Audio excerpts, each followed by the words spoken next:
নানা জল্পনা কল্পনার পর অবশেষে পুলিশের সাবেক আইজিপি বেনজির আহমেদের রূপগঞ্জের আনন্দ হাউজিংয়ে থাকা প্রায় ২৪ কাঠার ডুপ্লেক্স বাড়িটি দখলে নিল নারায়ণগঞ্জ জেলা প্রশাসন। দুর্নীতি দমন কমিশন দুদকের মামলায় হাইকোর্টের আদেশে ৬ জুলাই শনিবার দুপুরে বাড়িটি জব্দ করেন তারা। এদিকে বাড়িটি ঘিরে নানা রকম রহস্য ও জবরদখলের শিকার হওয়া স্থানীয় জমি মালিক ও বাসিন্দাদের মাঝে স্বস্তি ও সরকারকে ধন্যবাদ জানান তারা। বেনজির আহমেদ পুলিশের প্রধান, পরে উনি আসতো গাড়ি নিয়ে মহিলা নিয়ে। এখন মহিলা জিজ্ঞেস করলে জিজ্ঞেস করি কাছে ভয় নাকলা একটা বড় অফিসার। এখন ওই যে সিকিউরিটি গার্ড আছে দেখুন করে জিজ্ঞেস করলে উনি বলিস ইয়ার পরে ওই যে মেয়ে দুইটা গাড়া জিজ্ঞেস করলে কয় মেয়ে দুইটা মেয়ে। আবার হ্যাঁ সারো বলে আসতো রাত্রে আইসা আমার রাইতের ১২টা ১টা বাজে বলে যাইতো কেন আসে কেন জায়গা সেইটা আর আমি বলতে পারি। পুলিশের সাবেক আইজিপি বেনজির আহমেদ দেশের নানা স্থানে অবৈধ স্থাপনা গড়েছেন। বাদ যায়নি নারায়ণগঞ্জের রূপগঞ্জের দক্ষিণবাগ চোরাবো মোড়ের ডুপ্লেক্স বাড়িও। আনন্দ হাউজিং নামের পুলিশ কর্মকর্তাদের গড়া আবাসন কোম্পানিতে ২৪ কাঠা জমিতে গড়ে তুলেছেন আলিশান বাড়ি, যেখানে জনসাধারণের প্রবেশে রয়েছে সম্পূর্ণ নিষেধাজ্ঞা। বেনজির যেদিন আসতেন এ বাড়িতে আর যতক্ষণ অবস্থান করতেন বন্ধ রাখা হতো এখানকার রাস্তা। পুলিশের পাহারায় এক আতঙ্কের পরিবেশ তৈরি করতেন তিনি। বেনজির সাহেব এখানে প্রায় আসতেন, প্রায় বিশেষ করে ছুটির দিনগুলোতে আসতেন বিকাল টাইমে, আবার কখনো রাত্রেও অনেক সময় থেকে গাড়ি চলা হতো। তো এখানে যে গার্ড যে ছিল ওনার সাথে অনেক সময় আমি আবার আলাপ করতাম ব্যক্তিগতভাবে। ওনার তো মানে সুযোগ পেলেই অবসর সময়টা এখন যাপন করতেন। সাথে সাথে সরকারি কিছু কর্মকর্তা নির্দেশ দেন। স্থানীয় বাসিন্দারা বলেন, রূপগঞ্জের মুসুরি ইসাপুর সড়কের পাশে গুতিয়াবো, মোগলান, দক্ষিণবাগ, জাহাঙ্গীর মৌজা নিয়ে আনন্দ হাউজিং সোসাইটির অবস্থান।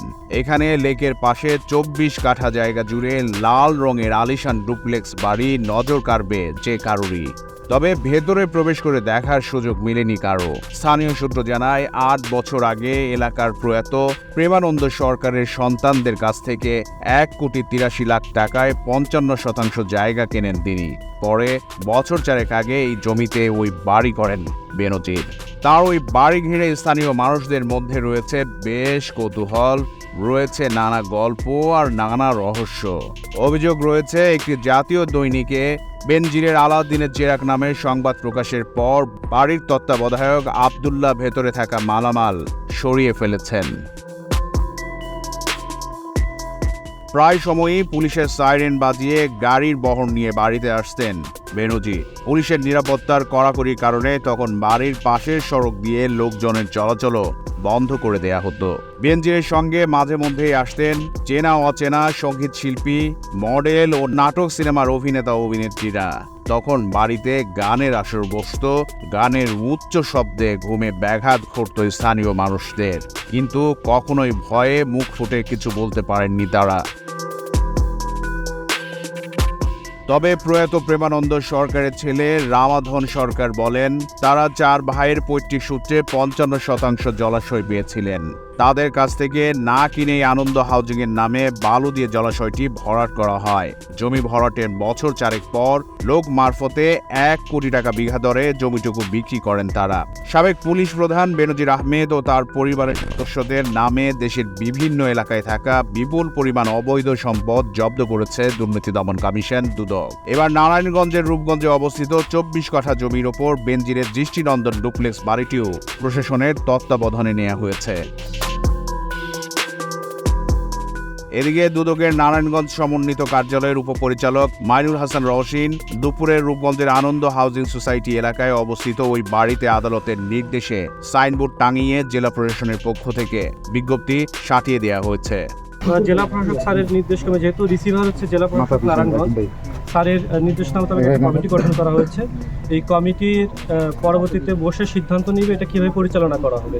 হ্যাঁ, এখানে ভিতরে কি কি পাওয়া যাবে সেগুলো একটা ইনভেন্টরি করা হবে, তালিকা করা হবে, সেগুলো পরবর্তীতে আবার আদালতের সামনে উপস্থাপন করা হবে এবং টাইম টু টাইম এটার দেখভাল, ব্যবস্থাপনা এবং আদার্স যে জিনিসগুলো এটা কমিটির মাধ্যমে করা হবে এবং কমিটির মাধ্যমে এটা পরবর্তীতে জেলা প্রশাসক স্যারের মাধ্যমে আদালতের নজরে আনা হবে। মাইনুল হাসান রওশিন দুদক আঞ্চলিক পরিচালক নারায়ণগঞ্জ আরও বলেন, বাড়িটিতে অত্যাধুনিক তালাবদ্ধ থাকায় তাৎক্ষণিক ভেতরে প্রবেশ করা যায়নি। তবে একটি কমিটি করে স্থানীয় ইউপি সদস্য মোর্শেদ আলমের হেফাজতে আগামী 3 দিনের জন্য রাখা হয়েছে। পরবর্তীতে এর ভেতরে থাকা মালামাল সহ সবকিছু জব্দ তালিকা করবেন। দুদকের আবেদনের পরিপ্রেক্ষিতে গত 12 জুন আদালত তৃতীয় দফায় বেনজিরের আরও বিপুল পরিমাণ সম্পদ জব্দ করেছেন। সে তালিকায় এই বাংলোটিও রয়েছে। এরপর বাড়িটি দেখভালের জন্য জেলা প্রশাসককে রিসিভার নিয়োগ দেন আদালত। বাংলোটির বাজার মূল্য প্রায় 10 কোটি টাকারও বেশি। নির্ধারিত কমিটি কর্তৃক পরবর্তীতে সভা করে এই সম্পত্তিটির ব্যবস্থাপনা এবং রক্ষণাবেক্ষণের জন্য কি কর্মপন্থা নির্ধারণ করা যায় বা সঠিকভাবে সেটা নির্ধারণ করে পরে আবার আসব।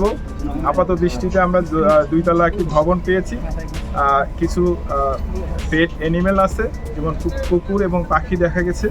এখানে নিরাপত্তা প্রহরী যিনি 2 জন এখানে আছে তাদেরকে রাখা হলো। পাশাপাশি আমরা স্থানীয় মেম্বারের জিম্মায় আগামী সোমবার পর্যন্ত তার জিম্মায় এটা রাখা হলো।